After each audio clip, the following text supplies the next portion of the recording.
The character of the Beast in the fable Beauty and the Beast turns out to be a very complicated mix of brutality and tenderness brought out by the beauty.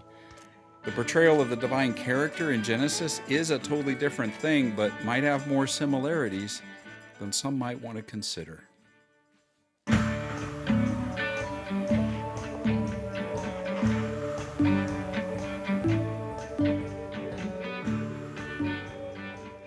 I'm Kevin Caldwell. Welcome to Sacred Wisdom, Sacred Texts, an exploration of some of humanity's most influential sacred writings. They've become my soul friends, daily companions, spiritual guides, and springs of wisdom.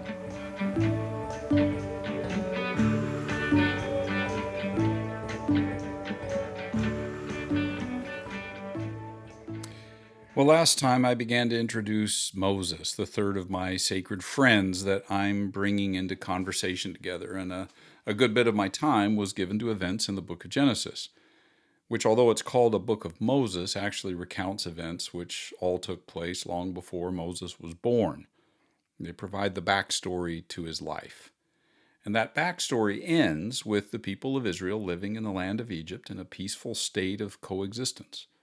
That relationship came about because of the way that one of the Israelites, Joseph, had helped the Egyptians to foresee and prepare for a famine, which enabled them to survive when many others starved.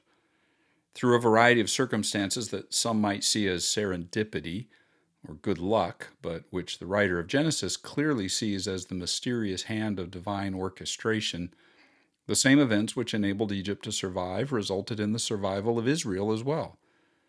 The result is a shared life in close proximity between peoples of different cultures and ethnicities, languages, and religions, a symbiotic relationship of mutual benefit. As the second of the 5 books of Moses opens, the book titled Exodus, that beautiful image is about to shatter. Now, since recording that last episode, I've been thinking all this over, and I came to realize that before turning to how everything shatters, I need to fill in more of the picture from Genesis that I think I left incomplete. In the episodes where I brought the Buddha and John in to have a conversation with me, as it were, we focused on 3 big questions: what's real, what went wrong, and how to fix it. And I want to highlight a few things from the Genesis narrative that shed light on those same questions. So first, what's real? The sweep of Genesis from chapter 1 through chapter 50 portrays reality as something like this. There is a universe of planets and stars and a world, this earth, that's created by a divine being, God.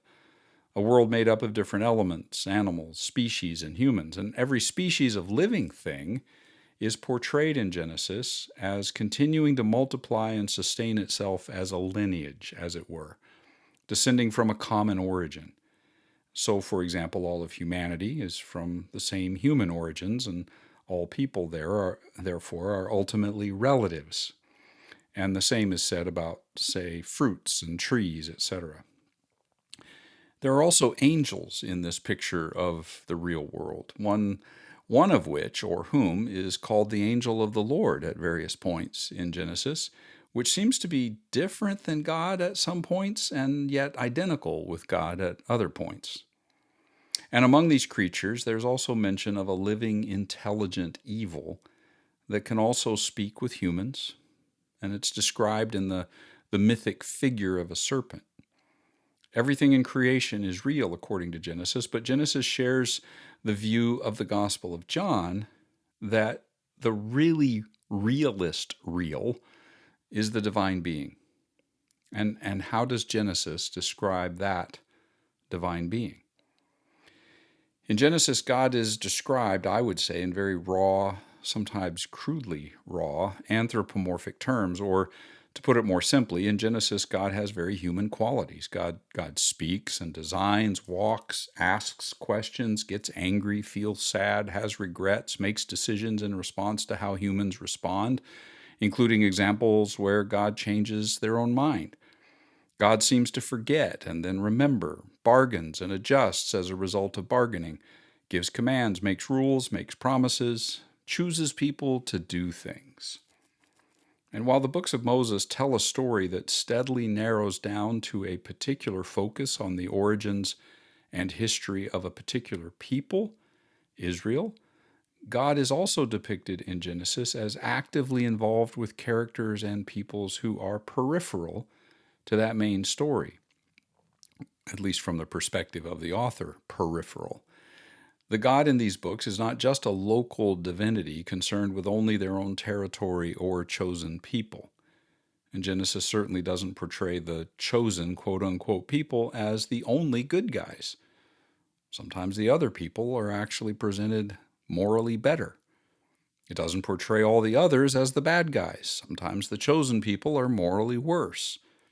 So that's a bit of a summary of what is real. Ultimately, the realist real is God, and this is a bit of a taste of what God is like and how God engages with the world. But with Buddha and John, I talked about not only what is real, but what went wrong. So what is wrong from the perspective of Genesis? And there's a lot. There's disobedience on the part of the very first human beings, driven by a desire to directly experience evil, to literally taste it, the forbidden fruit. But what instigates that disobedience is intervention from a deceiver, a personified, or in this case, snakified, intelligent trickster already present in the created world. A world that's otherwise all presented as fully good and beautiful. And so in Genesis 3, we're told that the serpent was more crafty than any beast of the field which the Lord God had made. Now, whatever or whoever this being was, Genesis 3 says it was one of God's creations, which begs some age-old questions. Did God create this creature like that, crafty and deceptive? Or did it become like that somehow? And if it became like that, how and why and when did that change take place? How far back does the question of where evil comes from and what went wrong, how far back do you have to go to find the answer to that? Those questions actually are not answered within the books of Moses. Some of my listeners may be aware of later speculation that describes an angelic fall and a character named Lucifer who was cast out of heaven due to rebellion rooted in pride. That's a version I used to believe, but I no longer do, certainly not in its most literal version.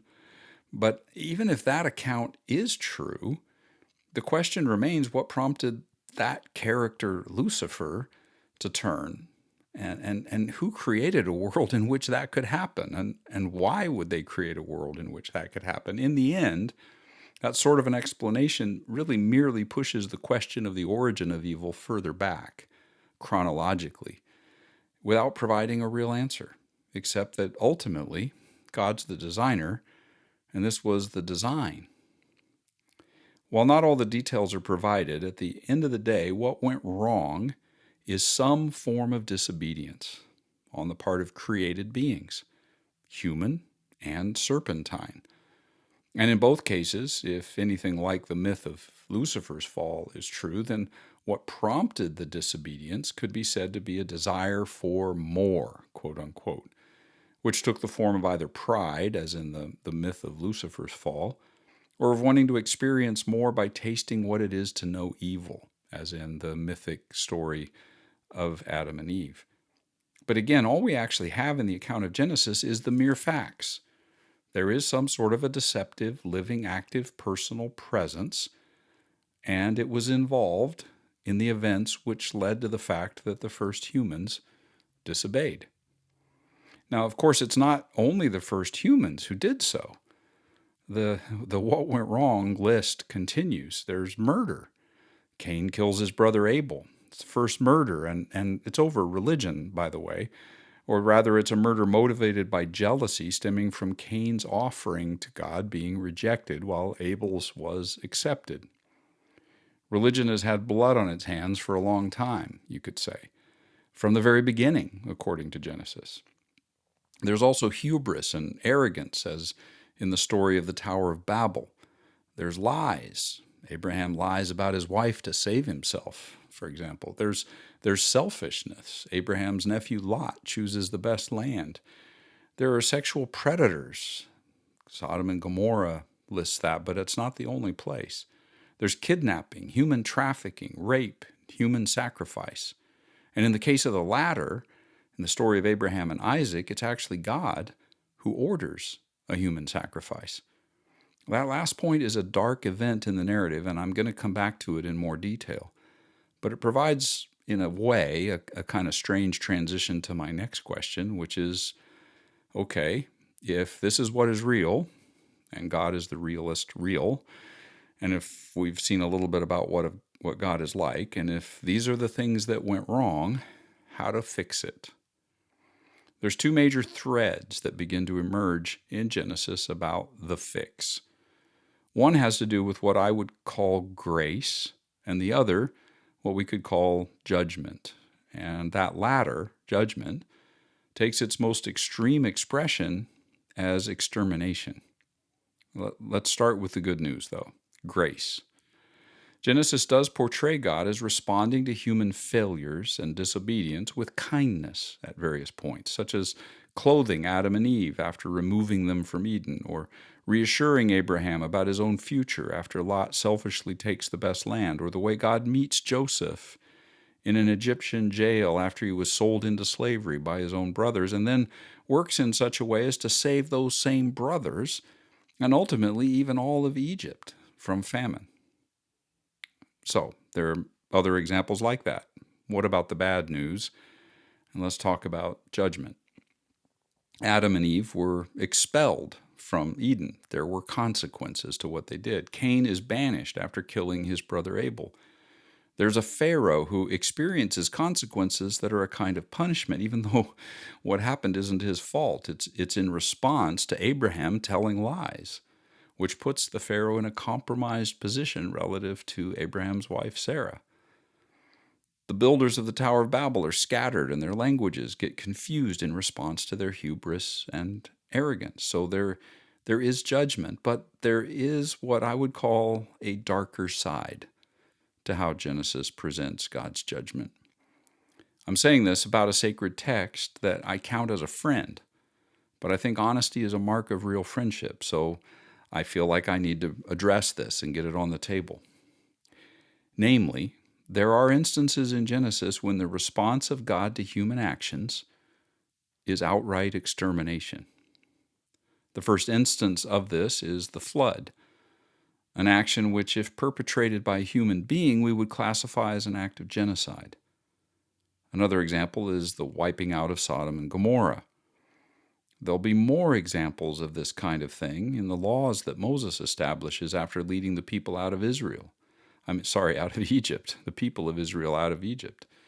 Children, for example, who dishonor their parents, people who break the Sabbath, and other infractions in the codes of Moses carry a death penalty, a more individual form of extermination, we could say. And then, too, there's the proposed extermination of the inhabitants of the Promised Land that will become the prime leadership responsibility of Moses' successor, Joshua. Again, were this not found in a sacred text, any objective reader would likely see these things as another example of genocide. Certainly, the conquest of the land and the wiping out of everyone with the flood. Also, I find all of those examples difficult to defend in any sort of moral or ethical basis. However, at least the examples that I've been presenting so far are consequences and punishments for some sort of wrongdoing. But the final example I'm going to cite is something different altogether. I'm coming back to the event I referenced earlier, the event in which Genesis recounts that God tells Abraham to kill his son, Isaac. It's presented as a test and highlights the obedience of Abraham, and as such, the story might be one way that the author is recounting how to fix the disobedience that is central to what's gone wrong in the narrative of Genesis. If the problem, the source of what went wrong is that humans disobey, then the remedy is going to involve obedience. But the fact that this incident is presented as an example of supreme obedience, as a test of faith, or that some interpret it to suggest that Abraham knew all along that his son wouldn't have to die because Abraham tells his two servants that are accompanying he and Isaac that he and his son will both return from offering a sacrifice, or the fact that at the last minute God rescinds the command to kill his son, none of that does anything to diminish the brutality of the command or the raw, honest reality that this is the murder of a child by their own father. And worse, for me, it is a divine command to engage in child sacrifice. Here's how Genesis 22 speaks about it. God told Abraham, the text says, "Now take your son, your only son, whom you love, Isaac, and go to the land of Moriah and offer him there as a burnt offering."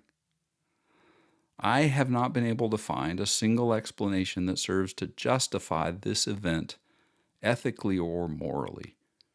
And either the text is saying that God knew all along he would stop Abraham, or it's suggesting that God changed his mind when he saw Abraham's obedience. In the first instance, God's a deceptive torturer who sets up an incredibly cruel psychological test just to see what Abraham would do. And in the second, God actually intended for Abraham to go through with it, but was apparently so moved by the act of obedience to his own brutally cruel divine command that he releases Abraham from the obligation. Either way, it's impossible for me to defend the character of the divine being as it's being presented there.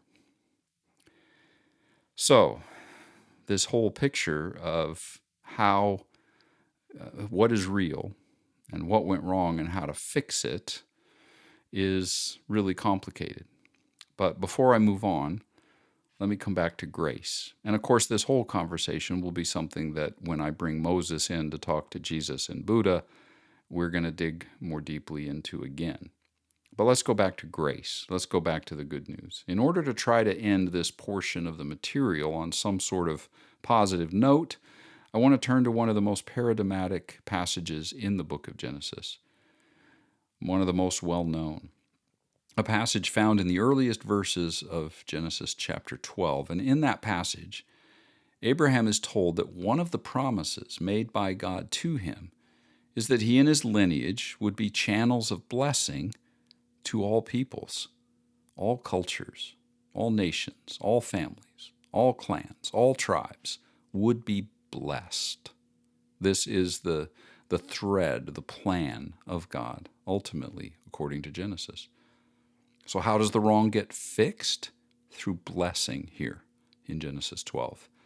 That becomes a major thread that's woven into the tapestry of many of the other books of the collection of sacred texts known as the Bible, including the portion of the collection that Christians revere as the New Testament. As a result, the whole collection of texts can be read through the lens of seeing how they answer the question, how does God go about blessing all peoples, all cultures, all nations, and not just one people? In summary, the question about how to fix what has gone wrong has a dual answer in Genesis. There is judgment, including extermination. That's one point of view in Genesis about how to fix what went wrong. And the other is grace and blessing. And if these seem in tension, even in contradiction, it's because actually ultimately they are. And that inner tension is going to emerge more as we continue to explore the life of Moses as well. In his own experiences, in his own way of understanding what God wants, and in his understanding of how to treat other peoples and cultures and people within his own people who do things wrong. These same two threads are woven into all of that. So that brings us back to Exodus. It concludes my digging back into Genesis to talk about what is real, what went wrong, and how to fix it, and brings us back to the precipice, as it were, of exploring the book of Exodus. And so I come back to Exodus chapter 1. And as this portion of the epic narrative opens, the relationship between Egypt and Israel is, as we've seen, one of mutual, symbiotic, peaceful coexistence. They're together. There's been a mutual rescue between the two. And Israel, in this situation, is growing and thriving. As described in chapter 1, verse 7, the sons of Israel were fruitful and increased greatly and multiplied and became exceedingly mighty, so that the land was filled with them. However, this beautiful wave, this peaceful coexistence, is about to crash. This idyllic world is about to shatter. One of the illusions of life is that somehow we can reach a point at which we can just sort of coast along. Everything has reached a state of equilibrium and will never change again. But as anyone with any life experience knows, and anyone who has paid any attention, for example, to the Buddha, there's an inescapable reality. Things change and things fall apart. So verse 8 of Exodus 1 picks up the story. Now a new king arose over Egypt who did not know Joseph, and he said to his people, "Look, the people of the sons of Israel are more, mightier than we. Let's deal wisely with them, or else they will multiply, and in the event of a war, they might join themselves to those who hate us and fight against us and depart from the land." So they appointed taskmasters over them to afflict them with hard labor. And they built for Pharaoh storage cities, Pithom and Ramses. But the more they afflicted them, the more they multiplied, the more they spread out, so that they were in dread of the sons of Israel. The Egyptians compelled the sons of Israel to labor rigorously. They made their lives bitter with hard labor in mortar and bricks and all kinds of labor in the field, all their labors which they rigorously imposed upon them. It's easy to spot the sort of obvious wrongs here, right? The oppression, the enslavement, the rigorously imposed, forced, hard labor, the way the Egyptians made life bitter for the people of Israel. But there's a virus at the heart of it all, a worm that's twisting inside the soul of Pharaoh in particular. And that worm, that virus, is fear. Fear of the immigrant, fear of the stranger, fear of the other, fear of them, quote unquote. Fear that they, quote unquote, will join with foreign enemies, rise up and overwhelm us. Fear that they will leave, and that fear is grounded in another fear, the fear that the Egyptians would lose their economy, their privilege, their comforts, their way of life. And it didn't help that the more the Egyptians then mistreated the Egyptians because of the Israelites, because of that fear, the more they multiplied. The more the Egyptians tried to fix the problem, as they saw it, the worse it got. That is seeing all this from the Egyptian side so far. What about from the viewpoint of the Israelites? Miraculous events that had rescued them initially from potential starvation and famine and brought them to Egypt, where they found food in a time of famine and welcome in a time when they needed refuge. All of that has turned into brutal bondage. The amazing good is now a terrible evil. And the fact that Israel's population keeps growing is only making it worse. The blessing is becoming a burden. This fruitfulness was, according to the viewpoint of Genesis, a blessing, baked into the original creation, and it was also baked into the promise to Abraham that he would have many descendants. But here, it's the divine blessing itself that is making things worse. This paradoxical reality is actually one of the threads woven into the entire biblical story. Things intended for evil can turn to good, but things intended for good sometimes devolve into or even lead to things that are broken and jagged. The flow of Genesis and much of the Bible reveals that there's not always a clear rationale behind why good things happen here and evil over there. In fact, what Genesis and much of the rest of the Bible portray is more like a story of good and bad fortune happening to good and bad people, but in ways that are indiscriminate. Good happens to bad, bad happens to good. Why is it like this? What went wrong? We've already seen that Genesis doesn't actually answer this except to say that quote unquote disobedience rooted in the desire to taste and experience evil is somehow involved.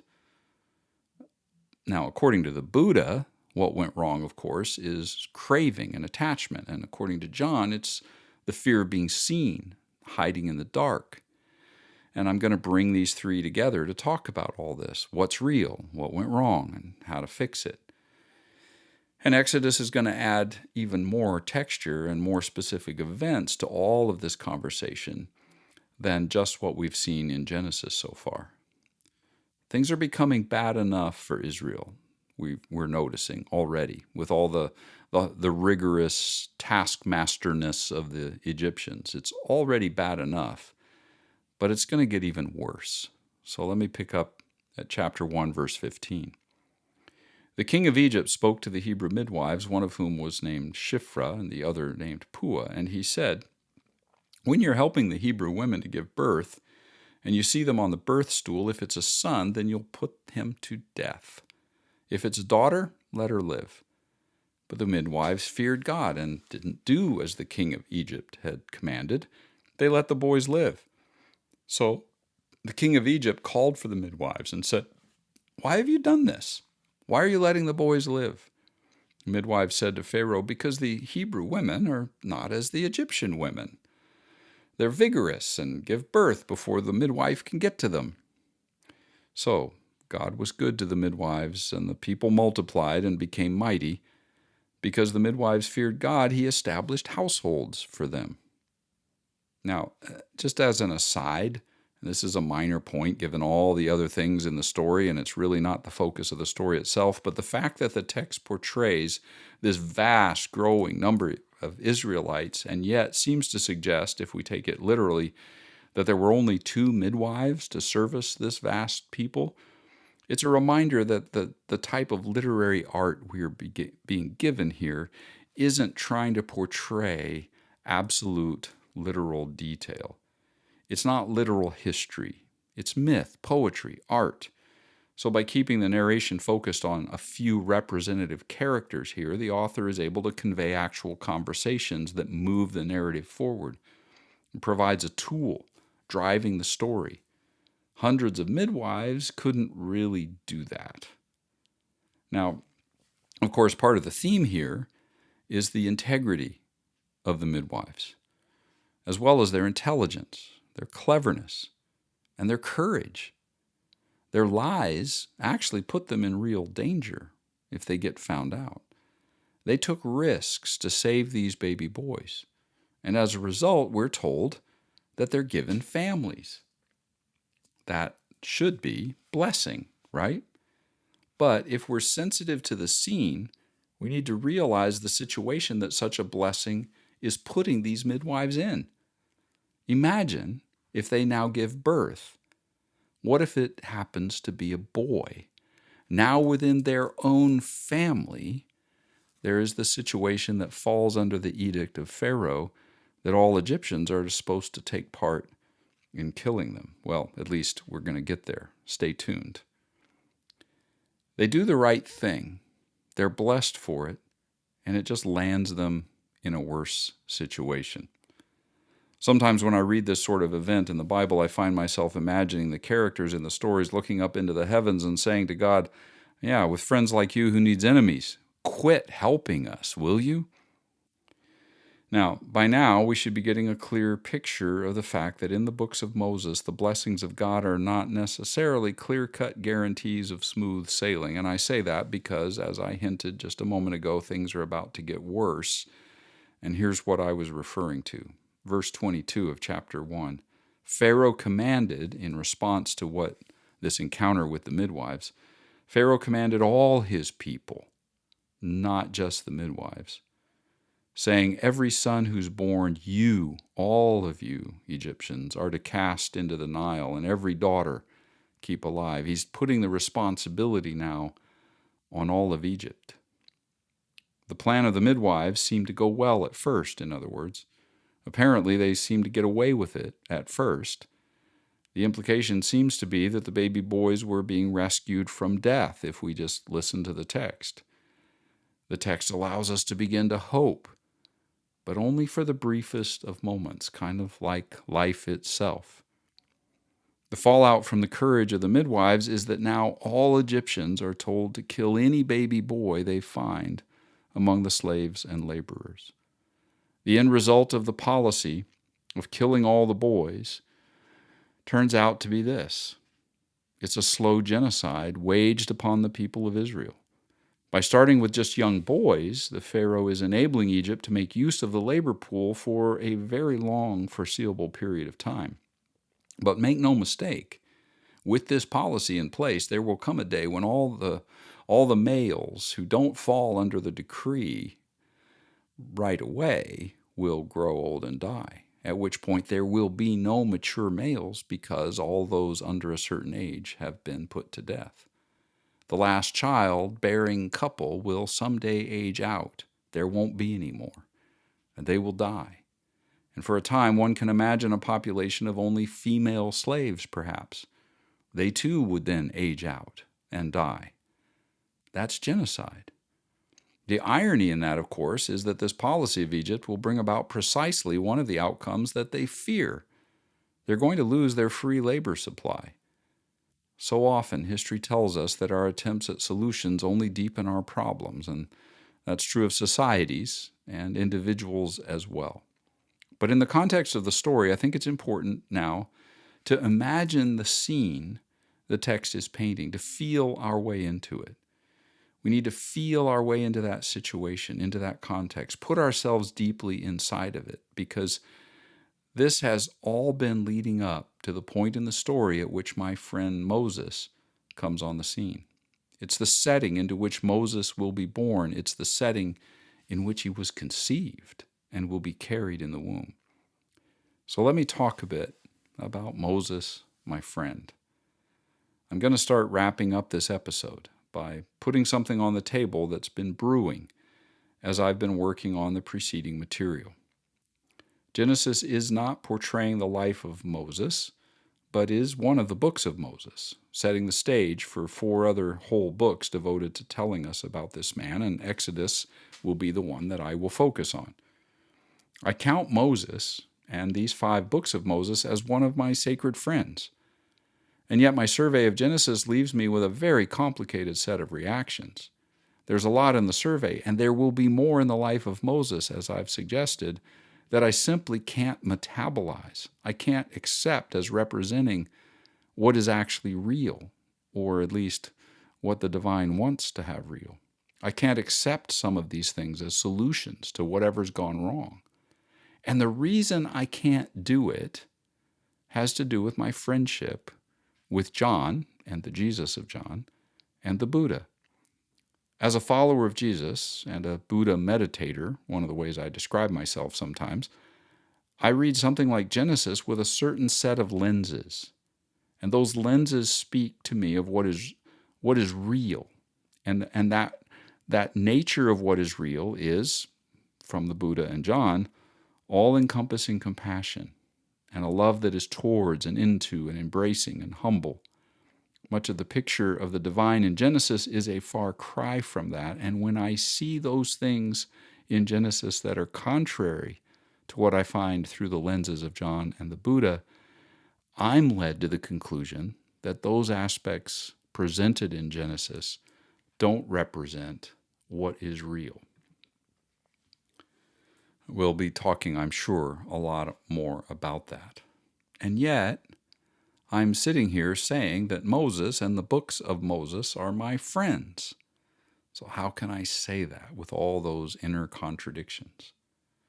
Well, on the one hand, because there are glimpses of the divine nature in the books of Moses as profoundly generous and gracious, instances that are like sunlight bursting through dark clouds, instances which are in keeping, actually, with the picture of the divine I see in the Gospel of John, or the picture of reality as compassion that I see in the Buddha. But there's a deeper reason for my friendship with Moses, or at least another one, and my friendship with him and with these books. It has to do with the personality which emerges, with the person of Moses.